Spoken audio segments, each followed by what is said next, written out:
కమలాన్ని గెలిపించేందుకు ప్రజలు సిద్ధం. రాష్ట్రంలో మెజారిటీ స్థానాలు మావే. ఎట్లా గెలిపిస్తారు? దేనికోసం సిద్ధంగా ఉన్నారు? కమలాన్ని గెలిపించడానికి మీరేం చేసిర్రని?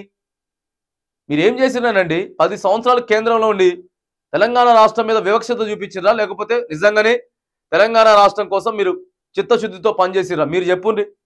మీరు కేంద్ర మంత్రి, తెలంగాణ రాష్ట్రానికి ఒక పార్టీ, జాతీయ పార్టీకి అధ్యక్షులు. మీరు ప్రధానంగా సికింద్రాబాద్ ఏదైతే ఉన్నదో, సికింద్రాబాద్ పార్లమెంటు నుంచి వెళ్ళి మీరు ఎంపీ అభ్యర్థి, ఏదో సరే ఏడో గిరిజన ప్రాంతమో లేకపోతే దళిత ప్రాంతమో వెనుకబడిన ప్రాంతమో వెనుకబడిన జిల్లా నుంచేలో కాదు కదా మీరు ఎంపీగా ఉన్నది. ప్రధానమైనటువంటి సికింద్రాబాద్ స్థానం నుంచి ఎంపీగా ఉండి మీరు ఏమాత్రం డెవలప్ చేసిండ్రు? ఎంత మాత్రం మరి మీరు తెలంగాణ రాష్ట్రం అభివృద్ధి కోసం పోరాడిండ్రు? ప్రజలంతా దేనికోసం సిద్ధంగా ఉన్నారు? దేనికి సిద్ధంగా ఉన్నారు? మీరు చెప్పుకుంటే సరిపోద్దా? నిజంగా గ్రామ స్థాయిలో కూడా అట్లనే ఉన్నదా అనేది మీరు మరి పరిశీలన చేసుకొని మాట్లాడాలి. కేంద్రం రాష్ట్రానికి ఇచ్చింది గాడిద గుడ్డు అని సీఎం రేవంత్ రెడ్డి ప్రచారం చేస్తున్నారు. రాష్ట్రానికి 9 లక్షల కోట్లకు పైగా ఇచ్చి అనేక అభివృద్ధి కార్యక్రమాలు అమలు చేస్తే ఆయన ఇలా మాట్లాడతారా? గాడిదలు గుడ్లు పెడతాయో లేదో సీఎం రేవంత్ రెడ్డికి తెలియదు, కానీ గాడిద గుడ్డు బొమ్మను నెత్తిన పెట్టుకుని తిరుగుతున్నారు. దాన్ని చూసి చాలా మంది కాంగ్రెస్ గుర్తు మార్చుకుందని అనుకుంటా ఉన్నారని చెప్పి ఇక మాట్లాడుతూ ఉన్నారు. రేవంత్ రెడ్డి గారు పెట్టుకొని గాడిద గుడ్డు చేసింది అని చెప్పేసి తిరిగింది కదా, దాని గురించి మాట్లాడుతూ ఉన్నాడు. తెలంగాణ రాష్ట్రంలో మరి కాంగ్రెస్ కూడా గాడిద గుడ్డే చేసింది, ఏమీ చేయలేదు. 9 లక్షల కోట్లు తీసుకొచ్చినామని చెప్తా ఉన్నారు. 9 లక్షల కోట్లు తీసుకొచ్చి ఎవరికి ఇచ్చారు సార్? ఏడబంచిర్రు, ఎవరికి ఇచ్చిర్రు? రోడ్లు పోసినాం అంటారు. ఇక రోడ్లు పోసినాం, లైటింగ్ మాదే, మళ్ళీ ఇక ఇవన్నీ చెప్తారు. ఇవన్నీ చెప్తే ఇక్కడ నుంచి రావాల్సినటువంటి ట్యాక్స్ పైసలు ఏవైతే ఉన్నాయో మీకు ఇక్కడ నుంచి తెలంగాణ రాష్ట్రం నుంచి మీకు పంపిస్తా ఉన్నారు. అక్కడికి వెళ్ళి రాష్ట్రానికి ఏది రావాలో అది మీరు తీసుకొచ్చి ఇస్తా ఉన్నారు. గదే కదా జరిగింది, అదేగా జరిగింది. ఇంకా ప్రత్యేకంగా మీరు ఏం చేసిర్రు? రాష్ట్రం కోసం, తెలంగాణ రాష్ట్రం కోసం ప్రత్యేకంగా మీరు ఏం చేసిర్రు? ఇచ్చిపుచ్చుకునేటివి కాకుండా యాజ్ పర్ రూల్స్ కేంద్రం నుంచి వెళ్ళి రాష్ట్రానికి ఏం రావాలి, రాష్ట్రం నుంచి కేంద్రానికి ఏం పోవాలి, అవి పక్కగా పెడితే ఇంకా మీరేం చేసిర్రు?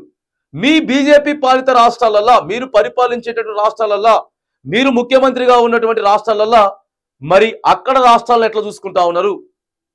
ఇక్కడ తెలంగాణ రాష్ట్రాన్ని ఎట్లా చూస్తూ ఉన్నారు? గుజరాత్ని ఎందుకు అంత అభివృద్ధి చేసుకుంటా ఉన్నారు? తెలంగాణ రాష్ట్రం మరి చిన్నది కదా, పుట్టి ఎన్ని రోజులు అవుతుంది? 10 ఏళ్ళు అవుతుంది. పుట్టి 10 ఏళ్ళు అవుతుందండి. తెలంగాణ రాష్ట్రం కొత్తగా ఏర్పడింది.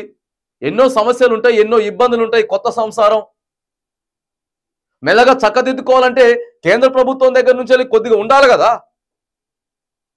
కేంద్ర ప్రభుత్వం నుంచి వెళ్ళి కొద్దిగా సానుభూతి చూపించే ప్రయత్నం చేయాలి కదా చిన్న రాష్ట్రం మీద. అది ఏమీ లేదు. కానీ ఆడికెళ్ళి రావాలి, ఇక్కడ తిట్టాలి, ఓ 4 మాటలు తిట్టాలి, పోవాలి. ఇక వాళ్ళు పోయిన తర్వాత మళ్ళీ ఇక్కడ ఉన్న వాళ్ళు తగులుకుంటారు. ఇక్కడ ఉన్న వాళ్ళు తగులుకొని ఇక వీళ్ళు కూడా మాట్లాడతారు. సీఎం రేవంత్ తీరు చూసి ప్రజలు నవ్వుకుంటున్నారు. ఇది మాత్రం కరెక్టే. హామీలు అమలు చేయనందుక ఆయన అంటున్న రెఫరెండం, విభజన హామీలపై మాట్లాడే నైతిక హక్కు కేసీఆర్కు లేదు. మరి మీకు బాగున్నది. ఇక కేసీఆర్కి లేదు కానీ మీకున్నది బాగా. అసలు కేసీఆర్కు ఏడండి ఏం చేసిండు? కేసీఆర్ చెప్పుండు ఒకసారి, ఏం చేసిండు? రాష్ట్రం కోసం కొట్లాడిండు, రాష్ట్రాన్ని తీసుకొచ్చిండు. ఓ రాష్ట్రమే. ఇవాళ మీరు తెలంగాణ రాష్ట్రానికి బీజేపీ పార్టీ అధ్యక్షులుగా ఉన్నారని అంటే అది ఎవరి పుణ్యం? రైట్, అదొకటి. 10 ఏళ్ళు ఎటువంటి మత విద్వేషాలు లేకుండా, ఎటువంటి అల్లర్లు లేకుండా, ఎటువంటి ఇబ్బందులు లేకుండా తెలంగాణ రాష్ట్రాన్ని ముందుకు నడిపించుకుంటూ పోయిండు. 10 ఏళ్ళు ప్లస్ ఒక 14 ఏళ్ళు, 24 ఏళ్ళు తెలంగాణ కోసం పనిచేసిండు. అంతకు ముందు పనిచేసినటువంటి పదవులన్నింటినీ కూడా ఇసిరి కొట్టి ఇవాళ పదవుల కోసం మీరు మాట్లాడుతూ ఉంటే ఇక కేసీఆర్ గారిని విమర్శించే స్థాయి మీదైపోయా. కేసీఆర్ గారిని విమర్శించే స్థాయి అయిపోయింది. ఆయన కింద ఉన్నటువంటి కొంతమంది ఎమ్మెల్యేలు, మంత్రులు చేసినటువంటి అవినీతులు, అక్రమాల వల్ల కేవలం 1.8% ఓట్ల తేడాతోటి వాళ్ళకి అధికారం పోయింది. ఇక ఆయన గురించి మీరు చెప్పాలి. తెలంగాణ రాష్ట్ర ఉద్యమంలో మీరంతా ఎక్కడున్నారు? మీ పార్టీ ఎక్కడున్నది? మీ లీడర్లంతా ఎక్కడున్నారు? తెలంగాణ రాష్ట్రం వచ్చిన తర్వాత, వీళ్ళు అధికారంలోకి వచ్చిన తర్వాత మేము ఉండుంటుంటే తెలంగాణ రాష్ట్రం రాకపోయి ఉండేది.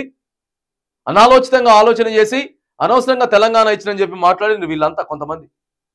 మళ్ళీ ఇవాళ వీళ్ళు పెద్ద పెద్ద ముచ్చట్లు చెప్తారు. నిన్న ఈనాడు ఇంటర్వ్యూలో సారు ఇంకా అవన్నీ చెప్పుకుంటా పోతా ఉన్నాడు.